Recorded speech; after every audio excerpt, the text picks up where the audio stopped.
swear to affirm the testimony you're about to give is the truth, the whole truth, and nothing but the truth, so help you God? I do. And your name? Jeff Fogg, And where do you work? with the Attorney General's Office, Department of Criminal Investigations. How long have you been with the Attorney General's office? 3 years total. And prior to that, where did you work? I retired from the Frankfurt Police Department with 21 years now. And then after that, I worked as an investigator with the Department of Revenue for the state of Kentucky. And as a detective with Frankfurt Police Department, did you work homicide cases? Yes, ma'am. And work assault cases? Yes, ma'am. So many types of criminal cases? Yes, ma'am. Okay. And you were asked to become involved in this investigation?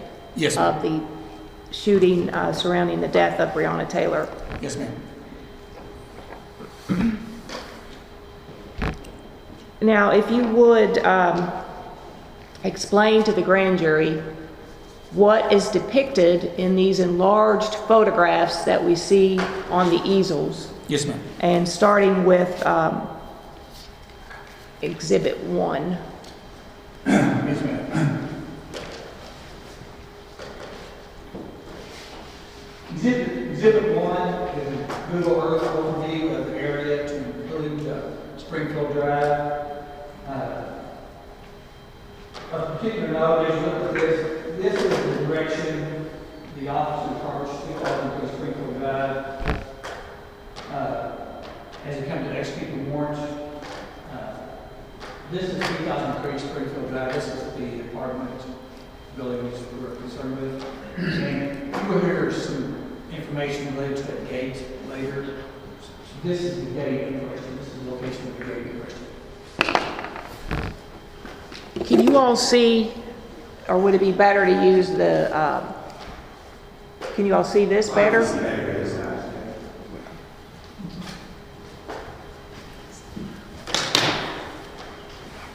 Okay, so that's Exhibit 1 of the overall. Go on the screen there, could you point out that gate again, where it The is? gate right here, you will hear some testimony or some information related to the gate. That is right here.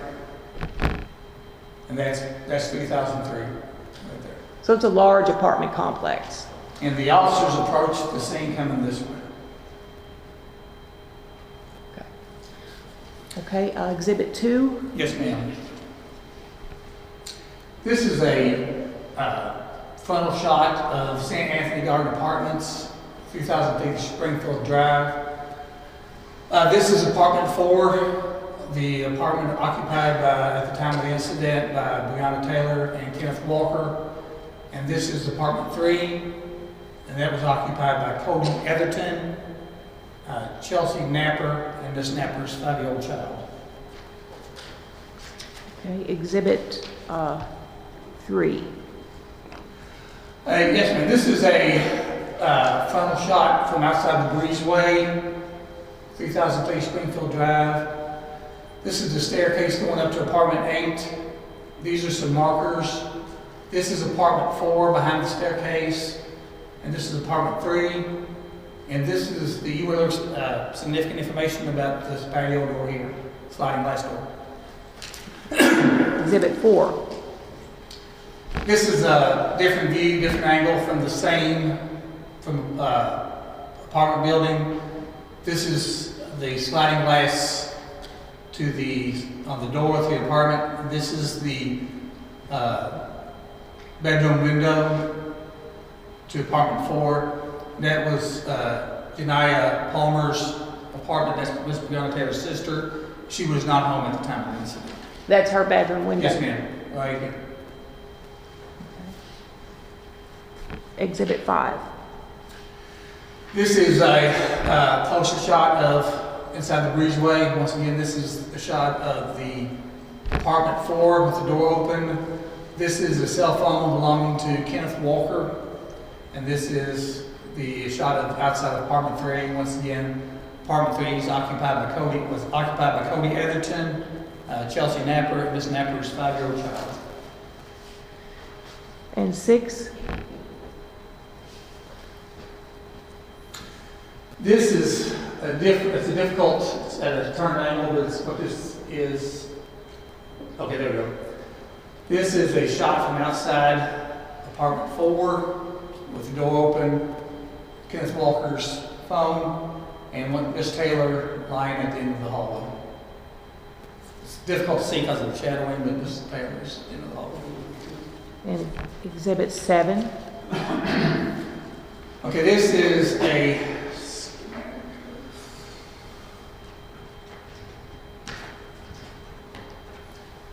this is a floor plan of apartment 4 for 3002 Springfield Drive. This is the front door to the apartment. This is the patio balcony area with the sliding glass door, which you saw pictures of. This is the bedroom window that you saw a previous photograph of. This is Janiyah Palmer's bedroom. Just a particular note, we will refer to this as we speak as the south bedroom. And this is going to be the east bedroom. This is Breonna Taylor's bedroom. This is, in actuality, is the full bath. And this washer and dryer are located right here. So this is the one called. We'll be seeing some photographs and speaking of a closet in this apartment this apartment, and this is the closet we're referring to. And Exhibit 8. And this is a floor plan of apartment 3.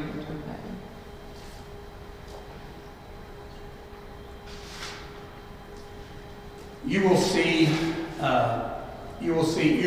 some photographs later. Here's some discussion about apartment 3, some damage to some bullet holes on the wall here, and a closet. And we'll go with those as we get there. This is apartment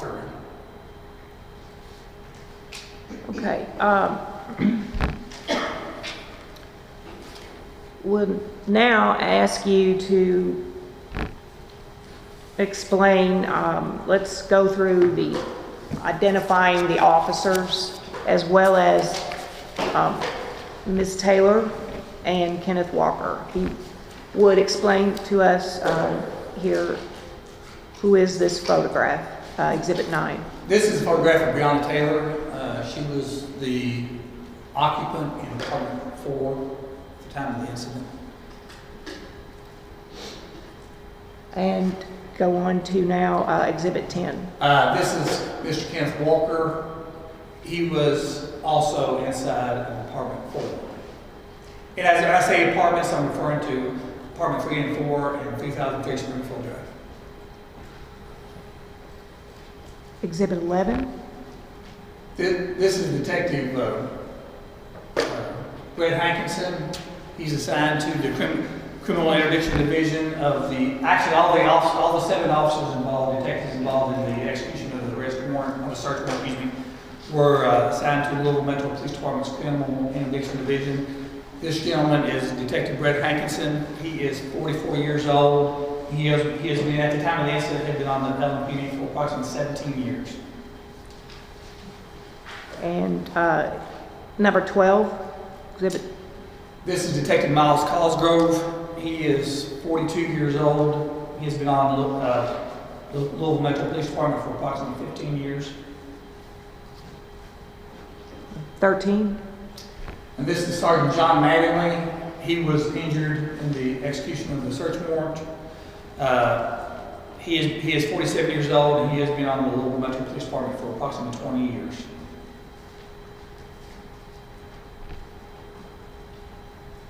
14. This is Detective Mike Nobles. He was the detective that was carrying the ram as the search warrant was being executed. And has he been on the force? I don't have that, as long as he's been on, I don't have that information. Okay. 15. This is Detective Tony James. He has been on LMPD since 2005, so approximately 15 years. Oh, correction, no, correction. I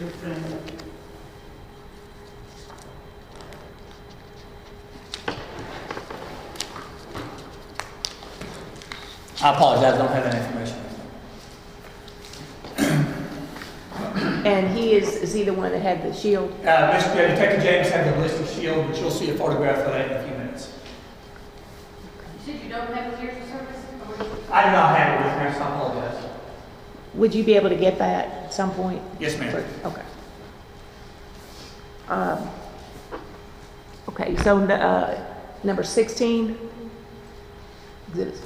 Exhibits. This is Lieutenant Sean Hoover. Lieutenant Hoover has been on the police department since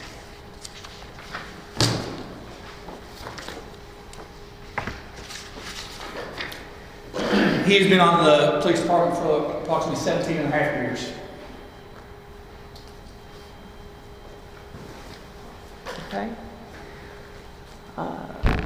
17.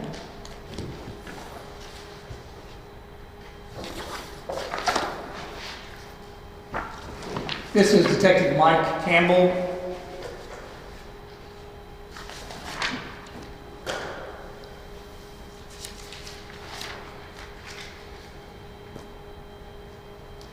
And he's been on the Louisville Police Department for approximately 22 years.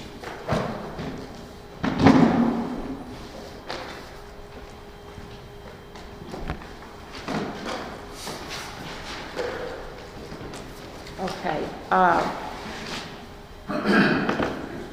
Now,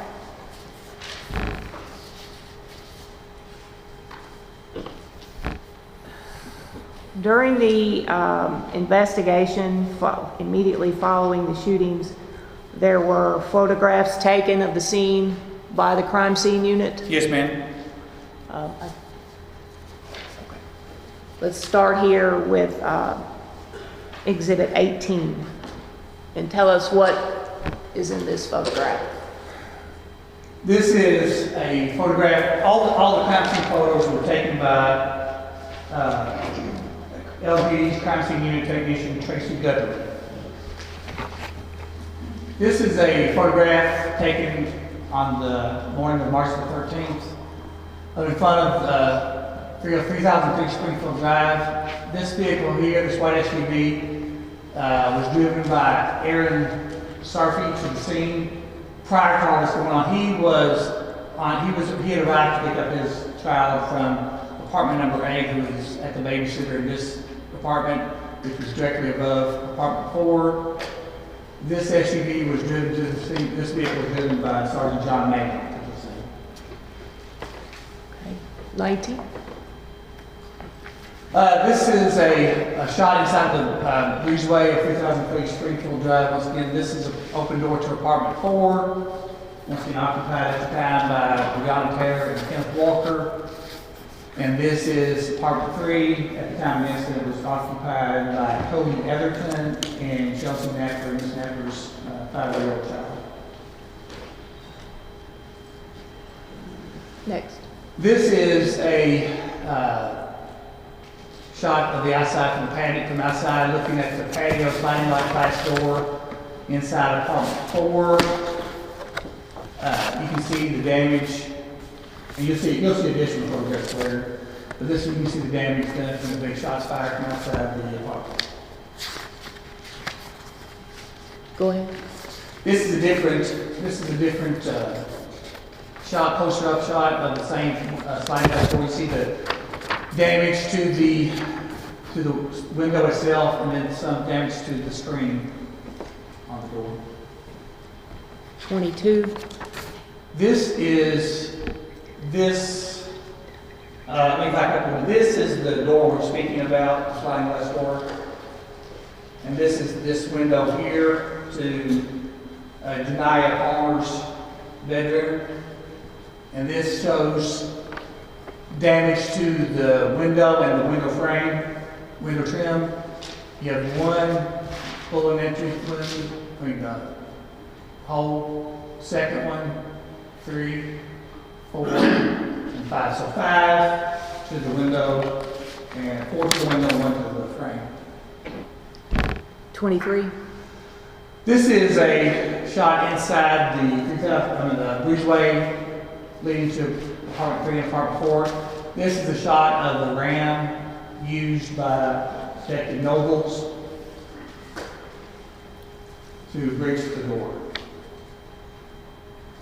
This is a shot of the ballistic shield that was carried by Detective Tony James during at the time the warrant was being served or executed. 25. This is what we saw previously, but this is, once again, this is a shot of inside apartment 4, taken outside in the breezeway, Kenneth Walker's cell phone, the entryway there, and the hallway with Miss Taylor lying on the floor in the hallway. 26. A little different view, but that's basically the same shot. You will see, just a note, you see this light on, you will see later on, you'll see that light was turned on by the members of the local SWAT team later on. 27. This is a shot of inside the apartment 4. This is the front door. You'll see the damage done by the ram as they breach the door. And this is the dining room area, kitchen area. 28. This is in the dining room area on the wall in apartment 4. All the shots you see from the next few shots are going to be in apartment 4. You'll see damage to this here, right below and on the clock from a bullet strike. You see one here, and you see one here. 29. And this is a different angle of the same area. You'll see these 3 bullet strikes with scene markers. This one. This has a trajectory rod inserted into it. And this is a 4th bullet strike on the chair railing, also with a trajectory rod in it. And number 30. Once again, this is in apartment 4. The shot was taken from inside the apartment back toward the entry door, just showing the general overview of this room. So if you were standing right inside the sliding glass door, this is what you would see? Yes, ma'am. Yes, ma'am. Because the shot was taken from this way, going back toward the front door, and so you would see the sliding glass door be on this side there. Okay, number 31. Well, this is inside the apartment. This is a shot from inside apartment 4, taking a shot and showing the damage to the curtains and the vertical blinds and the broken glass. Once again, this was this area here. And this is the sliding glass door? Yes, ma'am. This is the sliding glass door. From the inside? Yes, ma'am. And those were some of the blinds that had been shot down? Yes, this is a shot of showing the damage to the vertical blinds as well as the glass to the sliding glass door and the damage done to the curtains. Number 32. Same door, same sliding glass door in apartment 4, just a different shot showing you the damage to the glass and to the vertical blinds from the shots that were fired outside the door. 33. External shot taken during the day externally of the sliding glass door. This one has seam markers in it, shows you bullet entry holes to this area. 1, 2, 3, 4, 5. 34. This is a shot camera, a photograph from inside the hallway of apartment 4, showing Miss Taylor on the floor toward the back of the hallway. 35. This is a bullet strike on the hallway, same hallway that Ms. Taylor is lying. This would be in this general area. And 36. And this is Ms. Taylor, showing Ms. Taylor at the end of the hallway.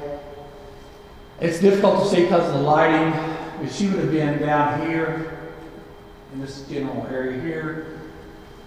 We see, If you all want to refer to this Okay. reading here, this might be a little bit, but the pointer won't work. okay. But If you'll see, if you're looking at Ms. Taylor, on her arm, where's that pointer at?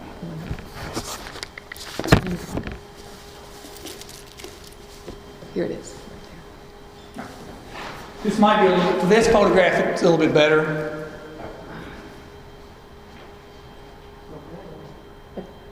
This is a entry wound on Miss Taylor's left arm from a bullet strike, and this is an exit wound on her upper arm, her upper left arm. Miss Taylor has a entry wound on her upper left leg, with the exit wound being on her left rear area, just below her lower back. It's difficult to see, and you'll hear more about this later, but Miss Taylor received a gunshot wound to the front with it resting at the back of her back. And she has an entry wound on the outside of her right foot, with the exit wound being at the bottom of her right foot. And then the heel. And there's a heel, which we can't see there, but there was a bullet struck her heel that was stuck to it, basically. It was protruding out, but we don't have a shot of that here. You will hear more about that later. And there's one that cannot be seen in the abdomen. Okay. And there's another one that we can't see anything reference to in the abdomen area. Okay.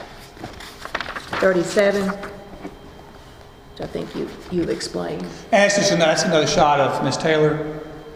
Wounds she received. The wounds on her lower arm, upper arm, her hip area. And 38. A little different angle of the wound she received her right foot, but it shows the exit wound. 30. Bottom of her foot. 39. Okay.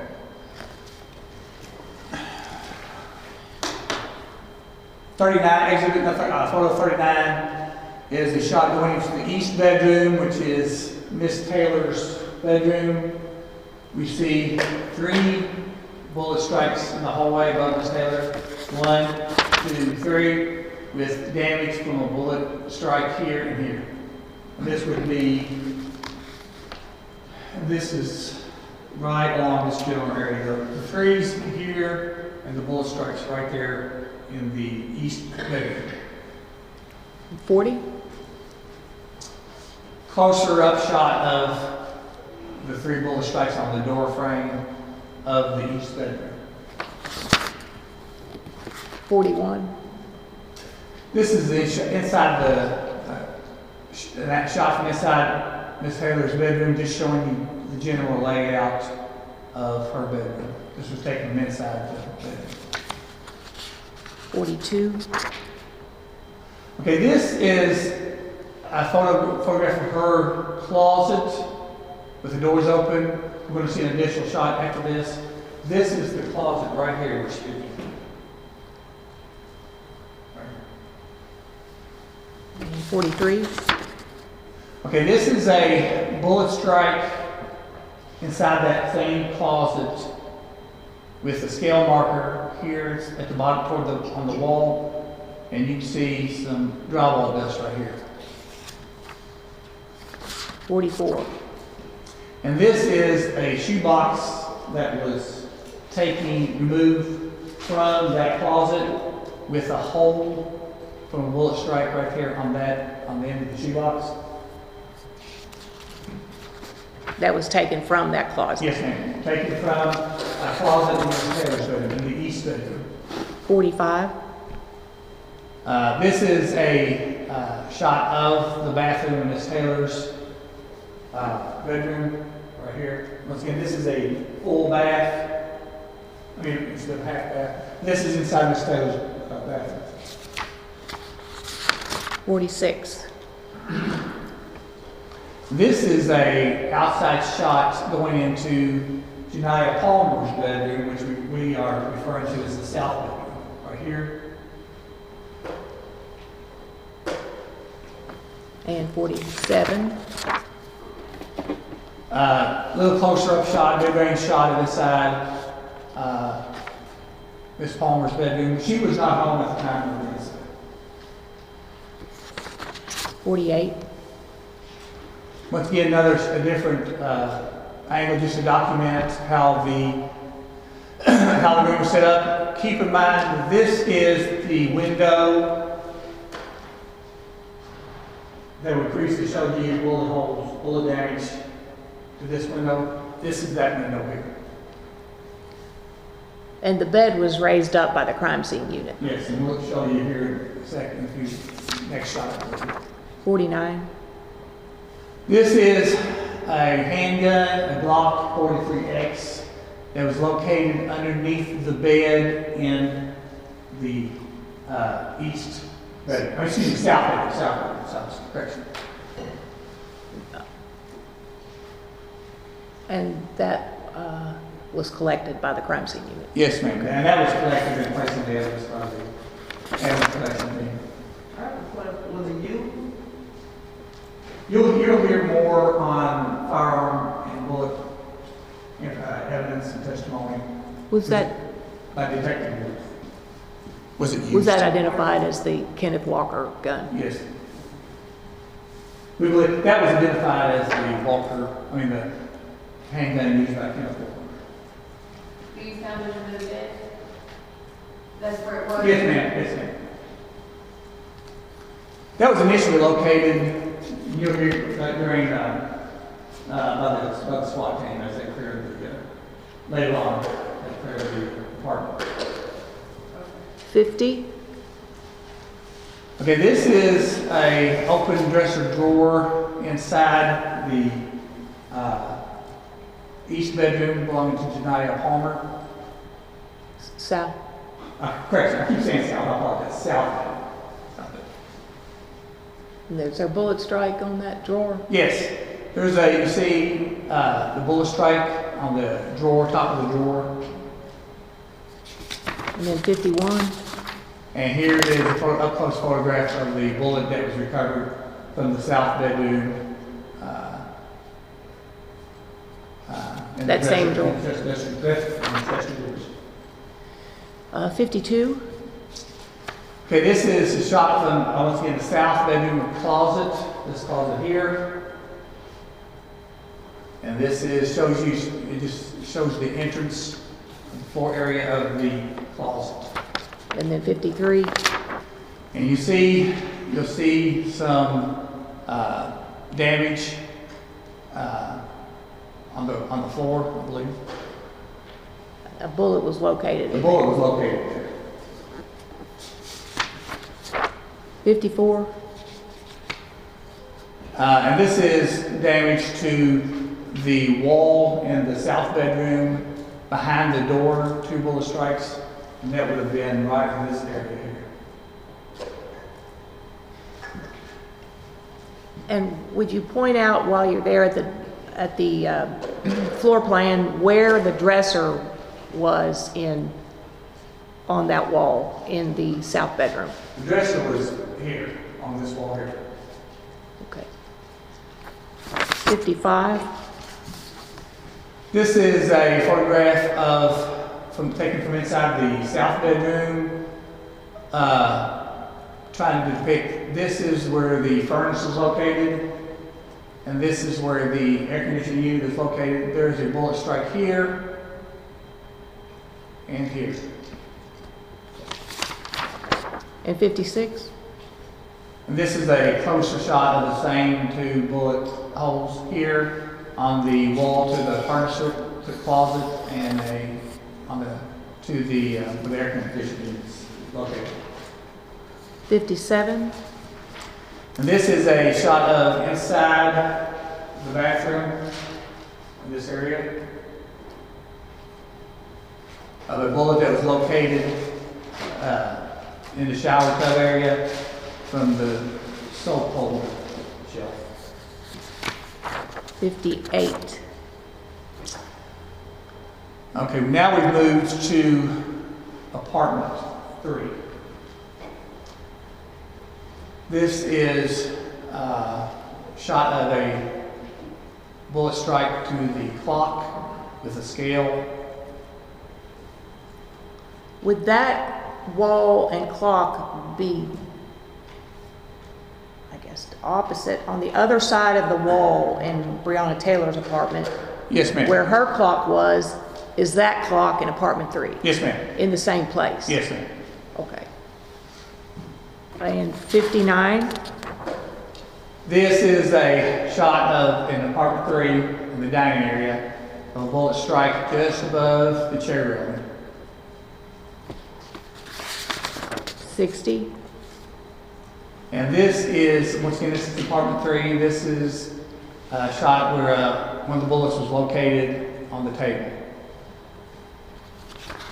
and 61, And this is in apartment 3, this is damage shown done to the sliding glass door in apartment 3. You see the broken glass.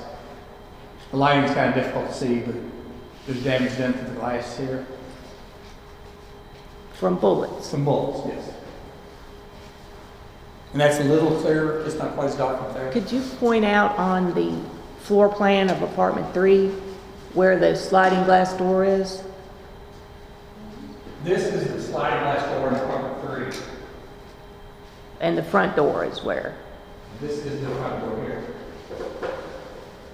This is the dining area in this hall. So where was the clock in the clock in the apartment, where was it? The clock. Right here. The dining room's backed up to each other. Yeah, exactly. That's exactly what it was. This right here is backed up to this. Keep in mind what I get everybody going that way. We kind of skipped over that a second ago. But Detective Hankinson was firing this way from a south to north direction. So if this was flat, Detective Hankinson is in this area somewhere. I'm going to break that down in just a second after we get through the photograph. I believe that is the last photograph. Okay. Just until we get to the next part.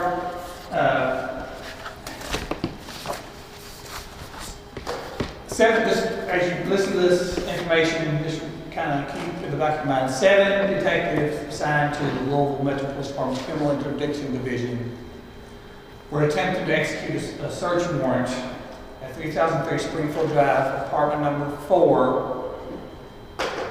The warrant was signed by a judge, and the warrant was dated March the 12th, 2020.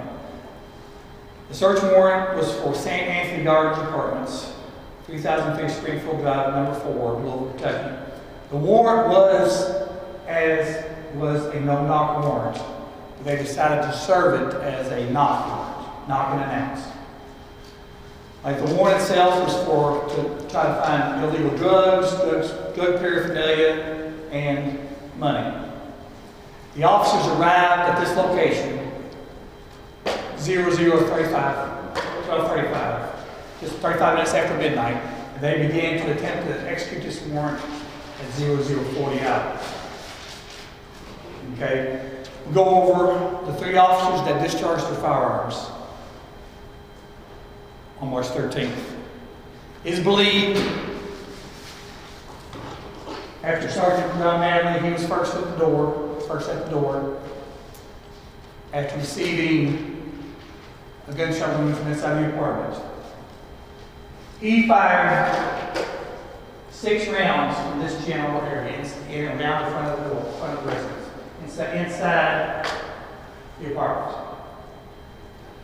Detective Miles Cosgrove fired 16 rounds in the same general area. Detective Brett Hankinson, once again firing from the south to the north direction, fired 10 rounds from outside the apartment. You will hear more specifics about this later from Detective Greg Wolf. But this is, as you see the photographs and hear, listen to the witness statements, kind of keep that in mind.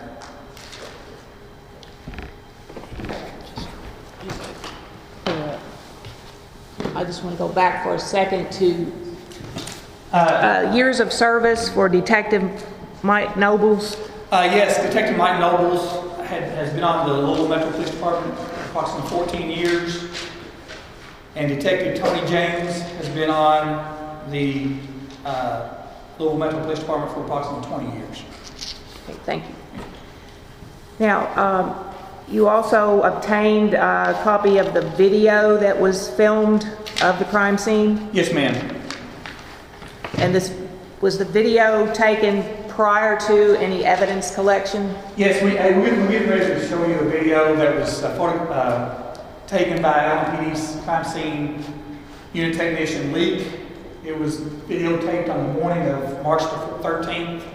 As you notice the video, as you see it being played, you'll notice there are no markers, which is standard. They usually videotape the scene before anything is added to or removed from the scene. And as you can see, it was taken from a west to east direction. Is it okay if I take a shot back from work, just a shot? Short basket. Yes, let's just take a, 10-minute break? That'd be good?